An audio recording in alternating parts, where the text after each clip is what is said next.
IPL 2025 தொடர்ந்து 4 வெற்றிகளை பெற்ற மும்பை இந்தியன்ஸ் புள்ளிகள் பட்டியலில் 9வது இடத்திலிருந்து மீண்டெழுந்து 3வது இடத்தை பிடித்துள்ளது. IPL 2025 மும்பை இந்தியன்ஸ் வழக்கம் போல தோல்வியுடன் தான் தொடங்கியது.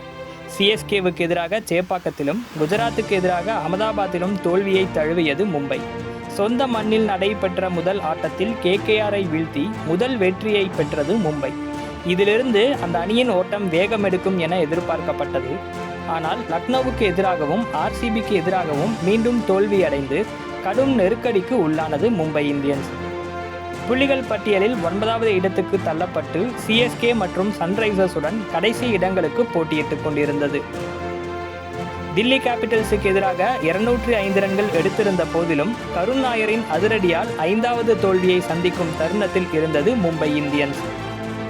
சரியான நேரத்தில் சுழற் பந்து வீச்சை கொண்டு வருமாறு ரோஹித் சர்மா வெளியிலிருந்து அறிவுறுத்த மிச்சல் சாண்ட்னர் மற்றும் கரண் சர்மாவை கொண்டு வந்தார் ஹார்திக் பாண்டியா. தில்லி வசம் இருந்த வெற்றி மும்பை பக்கம் திரும்பியது. இந்த நம்பிக்கை தான் மும்பைக்கு உத்வேகமாக அமைந்தது. கூடுதல் உத்வேகமாக அடுத்த 2 ஆட்டங்களும் வான்கிடேவில் நடைபெற்றன. CSK நிர்ணயித்த 177 ரன்கள் வெற்றி இலக்கை 1 விக்கெட்டை மட்டுமே இழந்து 26 பந்துகள் மீதம் இருக்க அசாத்தியமான வெற்றியை பெற்று ரன் ரேட்டை அதிகரித்தது.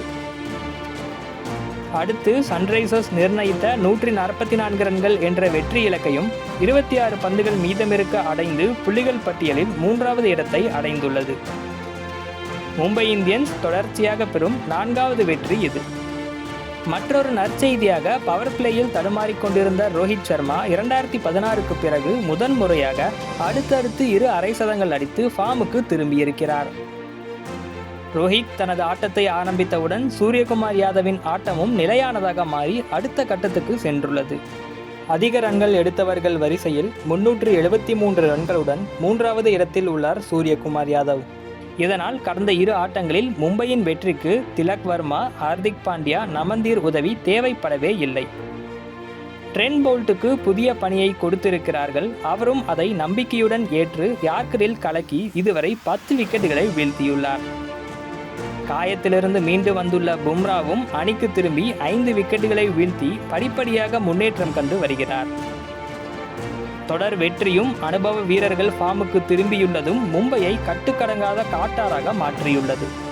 IPL போட்டியின் மிக முக்கியமான கட்டத்தில் மும்பை இந்தியன்ஸுக்கு அனைத்தும் கைகூடி வர 9வது இடத்தில் போராடி கொண்டிருந்த மும்பை இந்தியன்ஸ் தற்போது 3வது இடத்துக்கு முன்னேற்றம் கண்டுள்ளது. சன்ரைசர்ஸும் CSKவும் இன்னும் கடைசி 2 இடங்களிலேயே தங்கியுள்ளன.